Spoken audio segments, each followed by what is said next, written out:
Point updated. Naam, na mambo vipi? Kwa majina naitwa Mr. RJ. Karibu katika hii video, na siku ya leo nitakuelekeza mambo ya kuzingatia kabla ya kurusha droni kwenye maji. Iwe ni baharini, iwe ni ziwani, au lakini pia hata kama ni mtoni, lakini hata kama ni bwawani. Watu wengi sana wana crash droni zao baharini. Sasa leo nitakupa mambo ya kuzingatia ili siku nyingine ukiwa unarusha droni baharini au ziwani usiogope tena. Jambo la kwanza kabisa, hakikisha droni yako imechajiwa.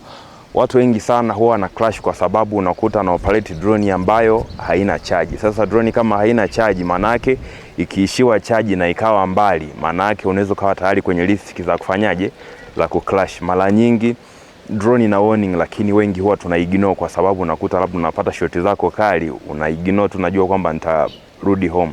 Kwa hakikisha drone yako imechajiwa na imejaa. Kwa hakikisha battery imejaa.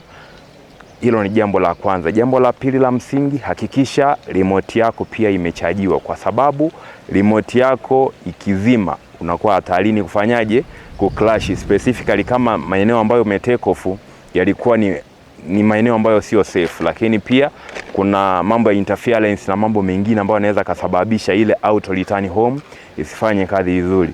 Hilo ni jambo la pili. Jambo la tatu, hakikisha hali ya upepo sio kubwa sana. Mara nyingi maeneo ya fukwe kama haya utakuta hali ya upepo ni kubwa. Sasa kama upepo ni mkubwa, mara nyingi inadependi na uwezo wa drone yako kusustain upepo. Kama uwezo wako wa drone wa kusustain upepo sio mkubwa, maana yake unaweza kuwa kwenye risk ya kufanyaje, ya kucrash, kwa sababu inakuwa inatengeneza strain kubwa kwenye hizi propeller. Sasa ikitengeneza strain kubwa kwenye propeller, unaweza kukuta propeller zimezidiwa ikacrash. Kwa hakikisha hali ya upepo sio kubwa sana, au hakikisha drone yako ina uwezo mkubwa kwa kusustain upepo.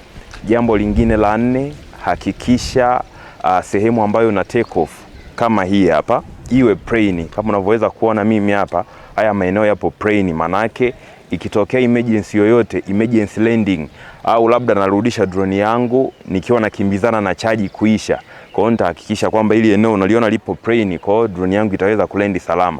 Lakini in case pia drone remote kazima, sio drone ni remote, in case remote ikizimika, maana yake drone sitafanya auto return home. Kwa maana yake maeneo kama haya, kwa sababu yapo prone, maana yake drone yangu itakuja italendi salama. Hilo ni jambo lingine la muhimu la kuzingatia. Lakini jambo lingine, na hisi ni la tano hili, hakikisha hayo mazingira ambayo unafanyia operation ya drone hayana ndege wengi.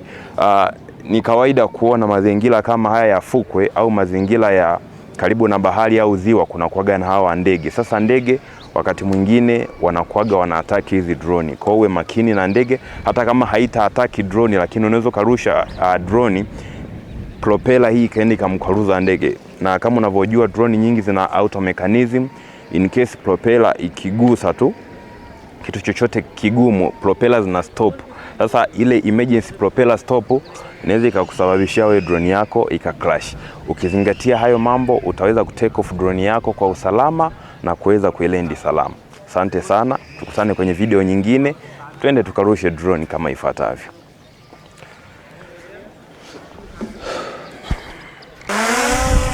Home Point updated.